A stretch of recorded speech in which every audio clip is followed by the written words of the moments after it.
Bonjour à toutes et à tous les amis, on se retrouve aujourd'hui pour le premier épisode d'une nouvelle série avec un nom extrêmement original, j'ai nommé Pourquoi?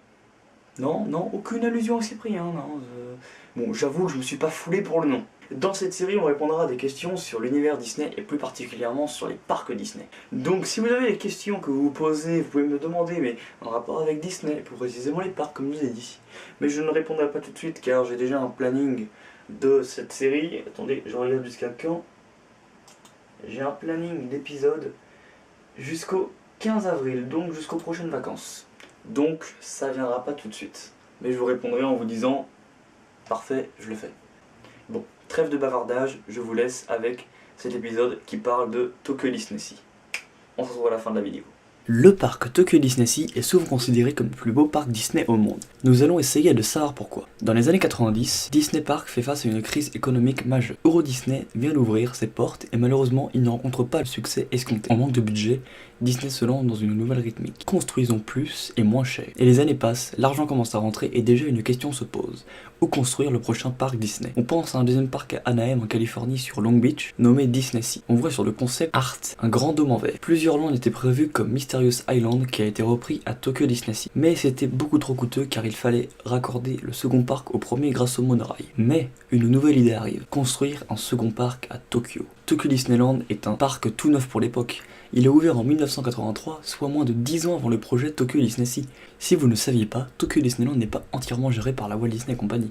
Si tous les projets sont supervisés par la maison mère, le propriétaire est Oriental Land Company. Bref, parlons de notre cher Tokyo Disney-Sea. Disney a frappé fort en faisant un parc à la fois économique et très original. Il a la particularité de rassembler quasiment tous les projets abandonnés, tels que Discovery Bay, Westcott et Disney America. Je vous referai des vidéos sur ces sujets, ne vous enflammez pas. Sur les images que je vous passe depuis tout à l'heure, je suis sûr que quelque chose attire votre attention. C'est le mont Prometheus. C'est le centre du land Mysterious Island qui abrite l'attraction Voyage au centre de la Terre, et qui tire l'inspiration de Discovery Bay comme tout ce land.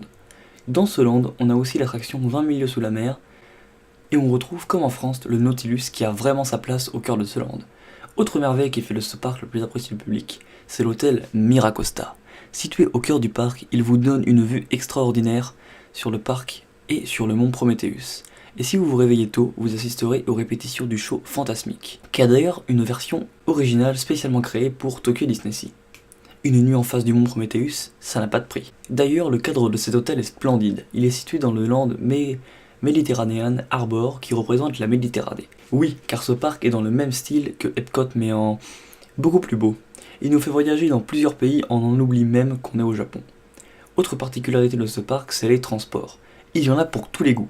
Vous voulez faire une virée en gondole au port méditerranéen, vous pouvez. Prendre le monorail, pas de problème. Faire le tour du parc en voiture, il suffit de demander. Vous n'êtes pas fan de gondole mais vous voulez faire le tour du parc, prenez le bateau. Et pour moi, le plus beau transport est l'Electric Railway au port Discovery. Regardez-moi ça. Il y a un moyen de transport par land. C'est vraiment incroyable. Et en plus, ils se sont cassés le cul à les thématiser. C'est ça qui est incroyable avec ce parc. Tout est thématisé. Même les attractions qu'on connaît telles que la Tour de la Terreur, Toy Story Mania ou La Petite Sirène et encore Indiana Jones Adventure sont rethématisées spécialement pour Tokyo Disney-Sea. Regardez-moi cette tour, elle est magnifique. Bon, après on aime ou on n'aime pas. Mais personnellement, j'adore. Et un autre point à souligner, qui peut être un peu bizarre quand on n'est pas habitué, c'est les bornes Fast Pass.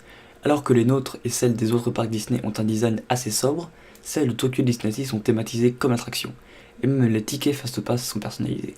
Ça vous montre vraiment la précision apportée à chaque détail, et je ne reviendrai pas sur le service cast member qui est juste excellent. C'est vraiment une particularité des Japonais.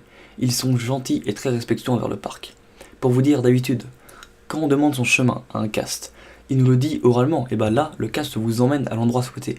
Bien évidemment, ça dépend des castes rencontrés, et il y a aussi des perles dans les autres parcs, mais là, c'est un autre level. Quelque chose d'autre que j'ai relevé, c'est que contre toute attente, Tokyo Disney-Sea est le parc qui représente le mieux les États-Unis. Là où dans les parcs américains, on a Main Street et basta, là il y a tout un land qui y est consacré.